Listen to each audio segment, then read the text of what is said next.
नमस्कार, आप देख रहे हैं न्यूज 18। मैं हूं आपके साथ मेनका चौधरी। स्वागत है आपका इस बुलेटिन में। मायावती के शैतान वाले बयान पर यूपी की सियासत में एक बार फिर घमासान मच गया।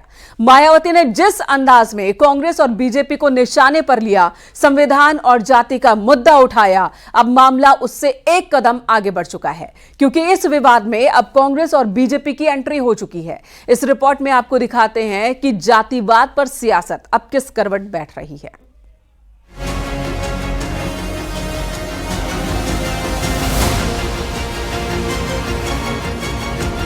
हरि का मतलब ईश्वर।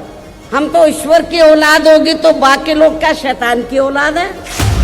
उत्तर प्रदेश टू हरियाणा, हरिजन शब्द पर मायावती के सख्त तेवर अब शैतान के शब्द बाण की शक्ल ले चुका है। मायावती भले ही हरियाणा के रण में हुंकार भर रही हूँ, लेकिन निशाने पर उत्तर प्रदेश के तमाम सियासतदान हैं, क्योंकि उन्होंने जिस तरह से संविधान के नाम जातिवाद का मुद्दा उठाया है, उसका असर न सिर्फ हरियाणा बल्कि उत्तर प्रदेश तक पहुँच चुका है।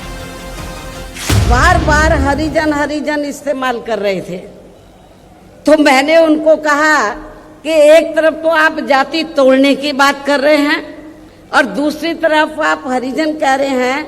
यदि हम इसको पॉजिटिव सेंस में लें तो हम तो हरि का मतलब ईश्वर, हम तो ईश्वर की औलाद होगी तो बाकी लोग क्या शैतान की औलाद है।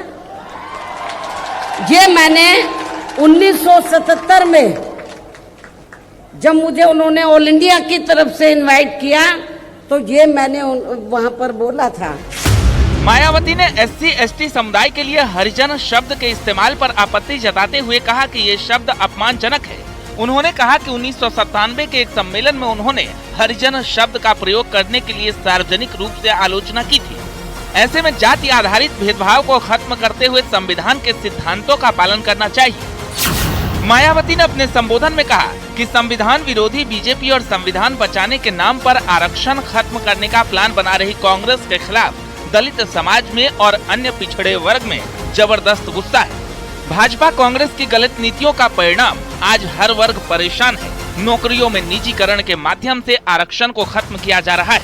ये सभी फूट डालो राजनीति करो नीति पर चलकर दलित समाज को बांटने की कोशिश करते हैं। अब मायावती के इसी बयान पर संग्राम छिड़ चुका है। जब आरएसएस बीजेपी कमजोर पड़ती है, मदद करने के लिए बहन जी का कोई न कोई रास्ता सामने आ जाता है। जातिवाद भारत के समाज का दंश है, और हम देखते हैं कि उत्तर प्रदेश में योगी आदित्यनाथ जी की सरकार में एक दलित नौजवान को अगर शादी करनी है तो पुलिस फोर्स लगाई जाती है, क्योंकि कुछ लोगों को घुड़चड़ी पसंद नहीं है। एक और जब देखा है समाजवादी पार्टी की सरकार में, कांग्रेसों की सरकार में हमेशा से दलितों के साथ उत्पीड़न किया गया, उनकी जमीनों को छीनने का काम किया, यहाँ तक कि दलित समाज के प्रमोशन के आरक्षण पर भी रोक लगाने का काम किया, बाबा साहब की मूर्तियों को तोड़वाने का काम किया, बाबा साहब के पार्कों को तोड़वाने का काम किया। और आज देश की जनता और प्रदेश की जनता और दलित समाज और पिछड़ा समाज ये समझ रहा है कि कौन किसके साथ है, कौन उसकी मूलभूत सुविधाओं से उसको लाभान्वित करने का काम किया और किसने उन मूलभूत सुविधाओं से उनको दूर रखने का काम किया। मायावती न सिर्फ बीजेपी और कांग्रेस को संविधान विरोधी बता रही है, बल्कि एनडीए और इंडिया गठबंधन के तमाम दलों पर जाति की राजनीति का ठप्पा भी लगाती रही है। लेकिन सबसे बड़ा सवाल है, खुद को दलितों और अल्पसंख्यक की हितैषी बताने वाली पार्टी बीएसपी क्या जाति के नाम पर वोट बैंक की राजनीति नहीं करती? क्या मायावती का फोकस सिर्फ दलितों पर नहीं रहता? अब इन सवालों के जवाब सिर्फ बीएसपी के पास है। Bureau report, news 18।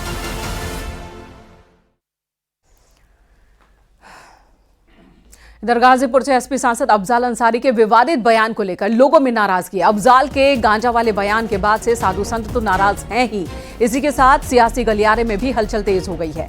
और ऐसे में कृष्णानंद राय के भतीजे आनंद राय ने सीएम योगी आदित्यनाथ से अफजाल अंसारी को तत्काल गिरफ्तार करने की मांग की है। आनंद राय ने अफजाल अंसारी के विवादित बयान से हिंदू समाज की भावनाओं को गहरी चोट पहुंचने की बात कही। आनंद राय ने जिला प्रशासन से भी कार्रवाई की मांग की है। कार्रवाई न होने पर आंदोलन की बात कही है।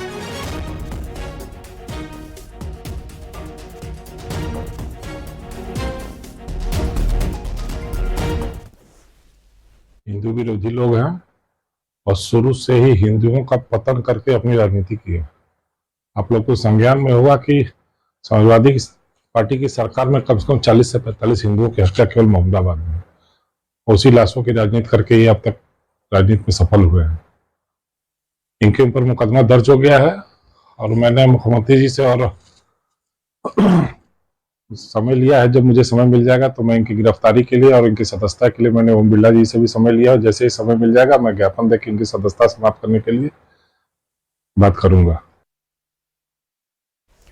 और जौनपुर के बहुचर्चित मंगेश यादव एनकाउंटर मामले में मंगेश की मां शीला ने एसपी सुल्तानपुर, एसटीएफ प्रभारी डीके शाही समेत 5 के खिलाफ कोर्ट में मुकदमा दर्ज करवाया है। मंगेश की मां ने 5 पुलिस वालों पर हत्या का आरोप लगाया। सीजीएम ने थाना बक्सा से 11 अक्टूबर तक रिपोर्ट मांगी है।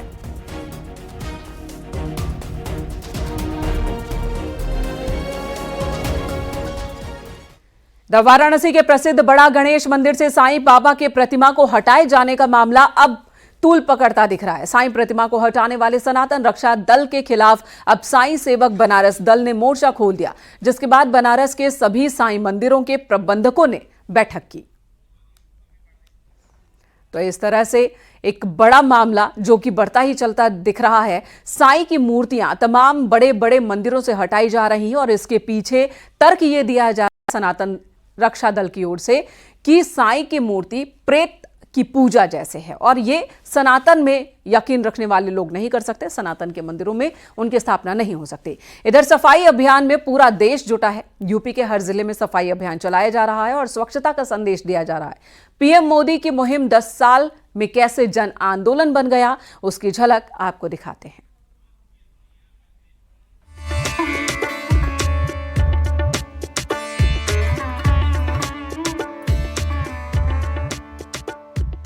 महात्मा गांधी का सपना और 125 करोड़ जनता के भरोसे पीएम मोदी ने 2014 में जिस स्वच्छ भारत मिशन अभियान की शुरुआत की, वो देखते ही देखते जन आंदोलन बन गया। स्कूल, कॉलेज, सार्वजनिक स्थल, पर्यटन स्थल, नदी, नाले, सड़क, समंदर, हर जगह सफाई अभियान का असर दिखने लगा, जो आज तक दिख रहा है। हर साल 1 महीने का विशेष सफाई अभियान चलाया जाने लगा, जिसमें बड़े से बड़े नेता और छोटे से छोटे बच्चों ने अपनी भागीदारी सुनिश्चित की। इसी के तहत देवरिया में 155 घंटे का महासफाई अभियान चलाया गया, जिसमें देवरिया के बीजेपी सांसद शशांक मणि त्रिपाठी ने खुद झाड़ू लगाकर लोगों को सफाई का संदेश दिया। प्रधानमंत्री जी ने 2014 में ही स्वच्छ भारत का अभियान की घोषणा की थी। देवरिया के बस स्टैंड पे और हम लोग सफाई अभियान कर रहे हैं। 155 घंटे का जो अभियान चल रहा है उसमें सब लोग यहाँ पर शामिल हुए हैं और यही सबके प्रयास है, सबके विकास का मंत्र है। उन्नाव में भी स्वच्छता पखवाड़े के तहत जगह जगह सफाई अभियान चला, जिसमें यूपी सरकार के मंत्री धर्मपाल सिंह ने कई जगहों पर सफाई अभियान चलाया। सांसद साक्षी महाराज के साथ विधायक और जिले के अधिकारी भी मौजूद रहे। वाराणसी में भी स्वच्छता अभियान के तहत लोग सड़कों पर उतरे। स्कूली बच्चे पीएम मोदी के स्वच्छता संकल्प को उनके कर्म भूमि पर पूरा करते नजर आए।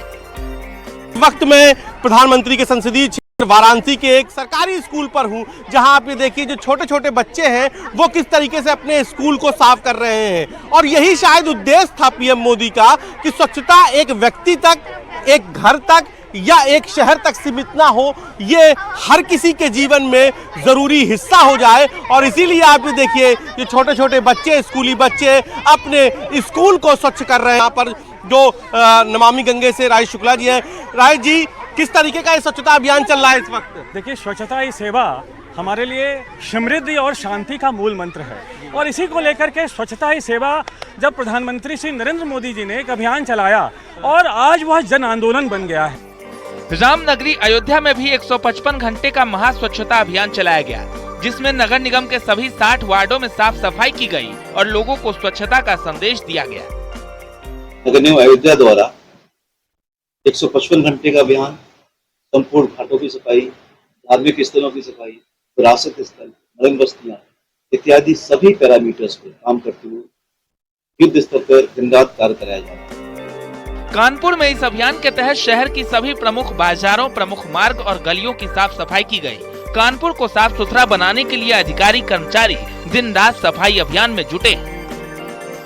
251 घंटे के सफाई अभियान में मोहल्ले मोहल्ले, गली गली सुबह 6 बजे से लेकर शाम 7 बजे तक सफाई अभियान चलाया जा रहा है। कानपुर के सभी 110 वार्डों में महापौर नगर आयुक्त की अगुवाई में यह अभियान चल रहा है और शहर को साफ सुथरा बनाने का भरसक प्रयास किया जा रहा है। मैं इस समय खड़ा हूँ शूटरगंज में। यहाँ पर आज सुबह 6 बजे से यहाँ कर्मचारी सफाई अभियान में लगे हुए हैं और सालों से जमा कूड़ा यहाँ से हटा रहे हैं। गाजियाबाद में स्वच्छता के साथ पीएम मोदी के RRR मंत्र यानी रिड्यूस, रीयूज और रिसाइकल का भी संदेश दिया जा रहा है, जहां राजापुर ब्लॉक के जलालाबाद गांव में रिसोर्स रिकवरी सेंटर बनाया गया है, जिसमें कचरों का रिसाइकल कर कंपोस्ट बनाया जा रहा है। गाजियाबाद के मुरादनगर इलाके में जलालाबाद एक गांव पड़ता है। कहने को महज एक गांव है, लेकिन यहाँ जो चीजें होती हैं वो खुद आपको हैरान कर देने वाली हैं। तस्वीरें मैं आपको दिखाऊंगा। फिलहाल हम खड़े एक RRC सेंटर पर और इस सेंटर पे किस तरीके से जो वेस्टेज है जो ह्यूमंस के द्वारा बनाया जाता है उस वेस्टेज को किस तरीके से पूरी तरीके से यूज किया जाता है। यहाँ तमाम चीजें आप देख सकते हैं। यहाँ चाहे कंपोस्ट खाद बनाई जाए, चाहे कैंचुओं को लेकर बनाई जाए, चाहे जो डिस्पोजल गिलास होते हैं या प्लास्टिक की बोतल्स होती हैं या कांच की बोतल्स होती हैं, उन सभी का यहाँ पर यूज किया जाता है। और सबसे अहम बात यह है कि नारी शक्तिकरण की हम बात करते हैं तो ऐसे में जो यहाँ देख रेख करने वाली हैं वो भी महिलाएं। आगरा नगर निगम भी गांधी जयंती पर वेस्ट को बेस्ट बनाकर स्वच्छता का संदेश दे रहा है। गांधी जयंती पर झांकी तैयार की गई है, जिसमें चमड़े की कतरन से 155 मीटर लंबी चटाई बनाई गई है। इसके साथ ही 6 फीट गांधी जी का चश्मा और महापुरुषों की प्रतिमाएं भी कबाड़ से तैयार की गई है। नगर निगम ने कबाड़ के सामान से अनेकों प्रकार की जो सामान है वो तैयार किए हैं। आपको बता दें कि ये देख सकते हैं मेरे पीछे, ये जो महिलाएं हैं वह बेस्ट मतलब जो चमड़ा निकलता है उससे चादर तैयार कर रही हैं और ये जो चादर है वो लगभग 155 मीटर लंबी है। वहीं आगरा नगर निगम ने कबाड़ से गांधी जी का जो चश्मा की आकृति वाला एक 6 फुट का चश्मा भी बनाया है। तो वहीं अनेकों प्रकार के जो महापुरुष हैं वो उनकी भी आकृति बनाई गई है कबाड़ के सामान से। तो स्वच्छता पखवाड़े में आगरा नगर निगम की अहम भूमिका है। कुल मिलाकर पूरा देश इस वक्त स्वच्छता अभियान में जुटा है। 10 सालों की सफलता के साथ ही महात्मा गांधी का सपना और पीएम मोदी का संकल्प आगे बढ़ रहा है और साल दर साल लोग इससे जोड़ते जा रहे हैं। Bureau report, news 18।